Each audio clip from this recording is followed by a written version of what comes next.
Come thou fount of every blessing, tune my heart to sing thy grace. Streams of Welcome to 15 Minutes in the Bible with Irvington Bible Baptist Church. Today's reading is in Daniel chapter 1, verse 1 through chapter 2 and verse 23. 1 Peter chapter 3, verse 8 through chapter 4 and verse 6. Psalm chapter 119, verses 65 through 80, and Proverbs chapter 28, verse 14. Daniel chapter 1. In the third year of the reign of Jehoiakim, king of Judah, came Nebuchadnezzar, king of Babylon, unto Jerusalem, and besieged it. And the Lord gave Jehoiakim, king of Judah, into his hand, with part of the vessels of the house of God, which he carried into the land of Shinar, to the house of his God, and he brought the vessels into the treasure house of his God. And the king spake unto Ashpenaz, the master of his eunuchs, that he should bring certain of the children of Israel, and of the king's seed, and of the princes, children in whom was no blemish, but well favored, and skillful in all wisdom, and cunning in knowledge, and understanding science, and such as had ability in them to stand in the king's palace, and whom they might teach the learning in the tongue of the Chaldeans. And the king appointed them a daily provision of the king's meat, and of the wine which he drank, so nourishing them 3 years, that at the end thereof they might stand before the king. Now among these were the children of Judah, Daniel, Hananiah, Mishael, and Azariah, unto whom the prince of the eunuchs gave names, for he gave unto Daniel the name Belteshazzar, and to Hananiah a Shadrach, and to Mishael of Meshach, and to Azariah of Abednego. But Daniel purposed in his heart that he would not defile himself with a portion of the king's meat, nor with the wine which he drank. Therefore he requested of the prince of the eunuchs that he might not defile himself. Now God had brought Daniel into favor and tender love with the prince of the eunuchs. And the prince of the eunuchs said unto Daniel, I fear my lord the king, who hath appointed your meat and your drink. For why should he see your faces, worse liking than the children which are of your sort? Then shall ye make me endanger my head to the king. Then said Daniel to Melzar, whom the prince of the eunuchs had set over Daniel, Hananiah, Mishael, and Azariah, Prove thy servants, I beseech thee, 10 days, and let them give us pulse to eat, and water to drink. Then let our countenances be looked upon before thee, in the countenance of the children that eat of the portion of the king's meat, and as thou seest, deal with thy servants. So he consented to them in this matter, and proved them 10 days. And at the end of the 10 days, their countenances appeared fairer and fatter in flesh than all the children which did eat the portion of the king's meat. Thus Melzar took away the portion of their meat, and the wine that they should drink, and gave them pulse. As for these 4 children, God gave them knowledge and skill in all learning and wisdom, and Daniel had understanding in all visions and dreams. Now at the end of the days that the king had said he should bring them in, then the prince of the eunuchs brought them before Nebuchadnezzar. And the king communed with them, and among them all was found none like Daniel, Hananiah, Mishael, and Azariah. Therefore stood they before the king. And in all manners of wisdom and understanding that the king inquired of them, he found them 10 times better than all the magicians and astrologers that were in all his realm. And Daniel continued even unto the first year of King Cyrus. Chapter 2. And in the 2nd year of the reign of Nebuchadnezzar, Nebuchadnezzar dreamed dreams, wherewith his spirit was troubled, and his sleep brake from him. Then the king commanded to call the magicians, and the astrologers, and the sorcerers, and the Chaldeans, for to show the king his dreams. So they came, and stood before the king.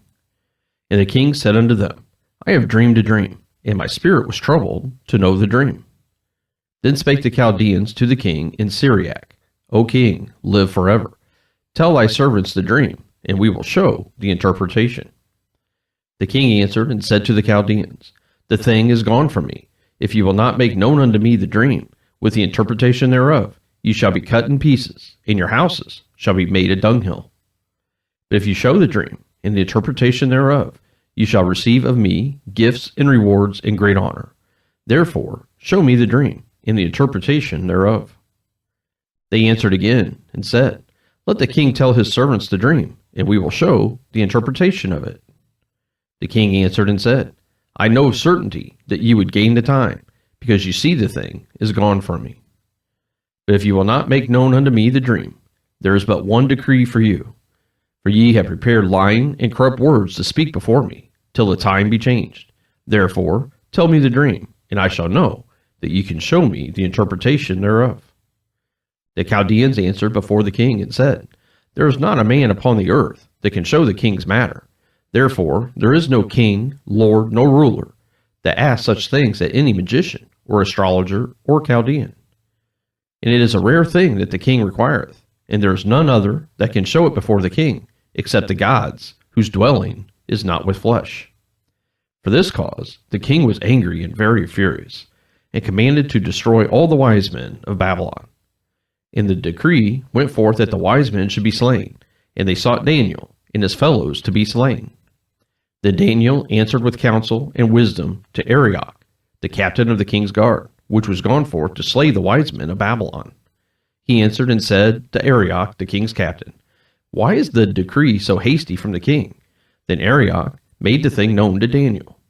Then Daniel went in and desired of the king that he would give him time, and that he would show the king the interpretation. Then Daniel went to his house, and made the thing known to Hananiah, Mishael, and Azariah, his companions, that they would desire mercies of the God of heaven concerning this secret, that Daniel and his fellows should not perish with the rest of the wise men of Babylon. Then was the secret revealed unto Daniel in a night vision. Then Daniel blessed the God of heaven. Daniel answered and said, Blessed be the name of God forever and ever, for wisdom and might are his. And he changeth the times and the seasons. He removeth kings, and setteth up kings. He giveth wisdom unto the wise, and knowledge to them that know understanding. He revealeth the deep and secret things. He knoweth what is in the darkness, and the light dwelleth with him. I thank thee and praise thee, O thou God of my fathers, who hast given me wisdom and might, and hast made known unto me now what we desired of thee. For thou hast now made known unto us the king's matter. 1 Peter chapter 3, beginning with verse number 8. Finally, be ye all of one mind, having compassion one of another. Love as brethren. Be pitiful. Be courteous. Not rendering evil for evil, or railing for railing, but contrariwise blessing, knowing that ye are thereunto called, that you should inherit a blessing. For he that will love life and see good days, let him refrain his tongue from evil, and his lips that they speak no guile. Let him eschew evil, and do good. Let him seek peace, and ensue it. For the eyes of the Lord are over the righteous, and his ears are open unto their prayers. But the face of the Lord is against them that do evil.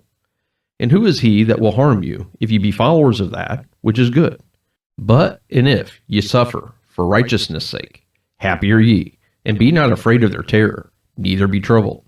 But sanctify the Lord God in your hearts, and be ready always to give an answer to every man that asketh you a reason of the hope that is in you with meekness and fear, having a good conscience, that whereas they speak evil of you, as of evildoers, they may be ashamed that falsely accuse your good conversation in Christ.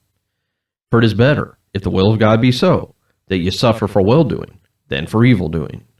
For Christ also hath once suffered for sins, the just for the unjust, that he might bring us to God, being put to death in the flesh, but quickened by the Spirit. By which also he went and preached unto the spirits in prison, which sometime were disobedient, when once the longsuffering of God waited in the days of Noah, while the ark was a preparing, wherein few, that is 8 souls, were saved by water. The like figure whereunto even baptism doth also now save us, not the putting away of the filth of the flesh, but the answer of a good conscience toward God, by the resurrection of Jesus Christ, who is gone into heaven, and is on the right hand of God, angels and authorities and powers being made subject unto him. Chapter 4. For as much then as Christ has suffered for us in the flesh, arm yourselves likewise with the same mind. For he that hath suffered in the flesh hath ceased from sin, that he no longer should live the rest of his time in the flesh to the lusts of men, but to the will of God. For the time past of our life may suffice us to have wrought the will of the Gentiles, when we walked in lasciviousness, lusts, excess of wine, revellings, banquetings, and abominable idolatries, wherein they think it strange that ye run not with them to the same excess of riot, speaking evil of you, who shall give account to him that is ready to judge the quick and the dead. For this cause was the gospel preached also to them that are dead, that they might be judged according to men in the flesh, but live according to God in the Spirit. Psalm chapter 119, beginning with verse number 65.